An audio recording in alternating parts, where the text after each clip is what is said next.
Saya akan menjelaskan tentang secara kebijakan moneter.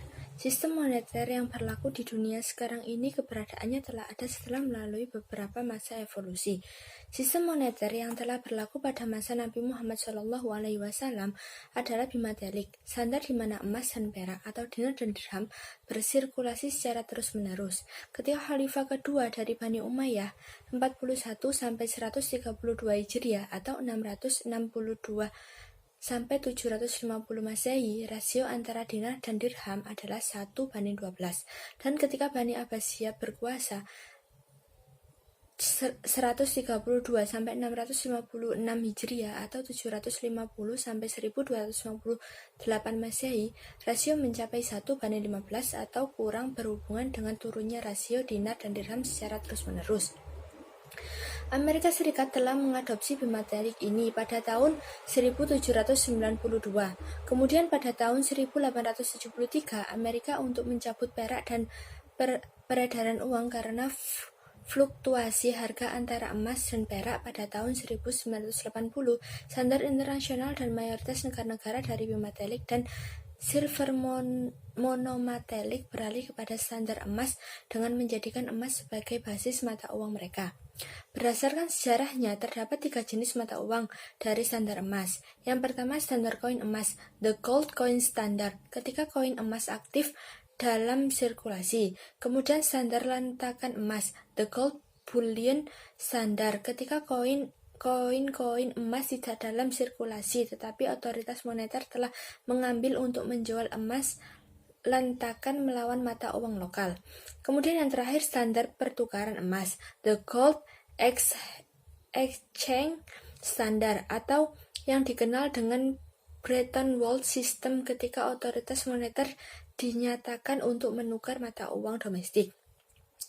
Kebijakan moneter sendiri adalah tindakan pemerintah atau bank sentral untuk mempengaruhi sirkulasi makro yang dilandaskan melalui pasar uang. Demikian dapat disimpulkan bahwa kebijakan moneter adalah instrumen kebijakan ekonomi makro. Dalam hal ini dipegang oleh bank sentral yang mengatur penawaran uang, kredit, dan tingkat bunga dalam rangka mengendalikan tingkat pembelanjaan atau pengeluaran dalam perekonomian. Kemudian landasan hukum dalam kebijakan moneter ada 3, surat Ar-Rum ayat 39, An-Nisa 160-161, dan Ali Imran 130. Baik, selanjutnya instrumen kebijakan moneter. Yang pertama, reserve ratio, yaitu suatu persentase tertentu dari simpanan bank yang harus dipegang oleh bank sentral. Misalnya 5%, jika bank sentral ingin mengontrol jumlah yang beredar, dapat menaikkan RR misalnya dari 5% menjadi 20%, yang dampaknya sisa uang yang ada pada komersial bank menjadi lebih sedikit, begitu sebaliknya. Dan yang kedua, moral suasion, yaitu bank sentral dapat membujuk bank untuk meningkatkan permintaan kredit sebagai tanggung jawab mereka ketika ekonomi berada dalam keadaan depresi. Dampaknya kredit dikucurkan, maka uang dapat dipompa ke dalam ekonomi. Yang ketiga, lending ratio, yaitu dalam ekonomi Islam tidak ada istilah lending atau meminjamkan. Lending ratio dalam hal ini berarti qardul husan atau pinjaman kebaikan.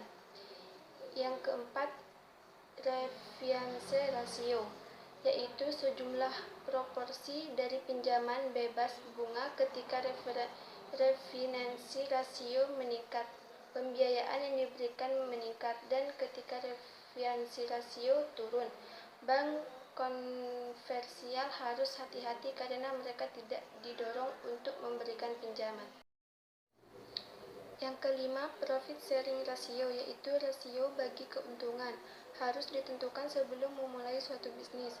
Bank sentral dapat menggunakan profit sharing ratio sebagai instrumen moneter, di mana ketika bank sentral ingin meningkatkan jumlah uang beredar, maka rasio keuntungan untuk nasabah akan ditingkatkan. Selanjutnya, Islamic sukuk, yaitu obligasi pemerintah, di mana ketika terjadi inflasi, pemerintah akan mengeluarkan sukuk lebih banyak sehingga uang akan mengalir ke bank sentral dan jumlah uang beredar akan teredukasi. Jadi, suku memiliki kapasitas untuk menaikkan atau menurunkan jumlah uang beredar.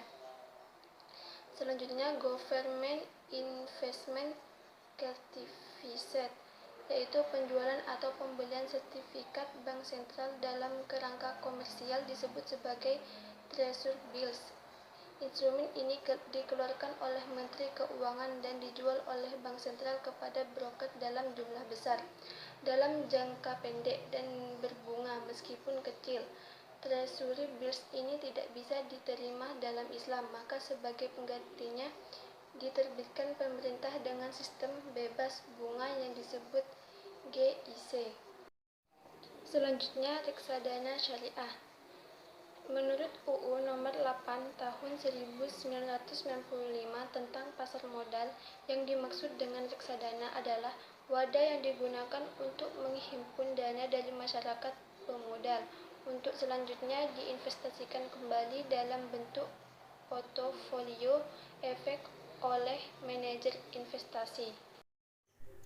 Baik, di sini saya akan menjelaskan mengenai kebijakan moneter menurut mazhab ekonomi Islam. Strategi kebijakan moneter harus diimplementasikan pada tataran teknis, dalam hal ini instrumen moneter Islam, sebagaimana strategi moneter Islam yang melarang penggunaan bunga. Maka, instrumen moneter Islam juga demikian. Penjelasan mengenai instrumen moneter dalam Islam akan dijelaskan berdasarkan 3 mazhab, yaitu mazhab Iqtisaduna, mazhab mainstream, dan mazhab alternatif.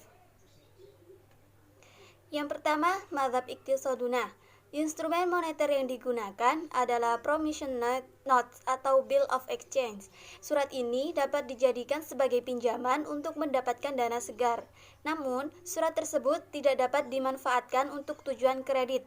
Kreditor dapat menjual surat tersebut, namun debitor tidak dapat menjual surat tersebut.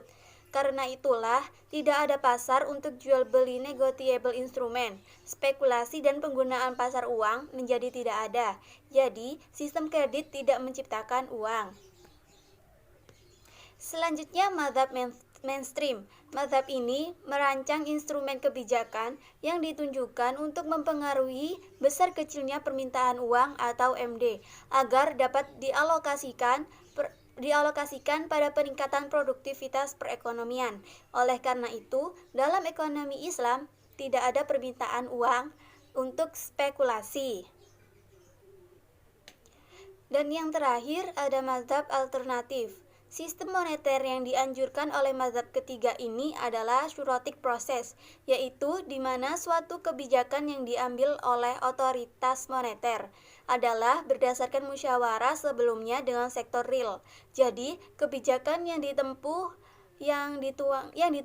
dan dituangkan dalam instrumen moneter merupakan integrasi dan penyesuaian antara sektor moneter dengan sektor real. Baik, selanjutnya saya akan sedikit menjelaskan tentang aplikasi instrumen moneter dalam Islam di Indonesia.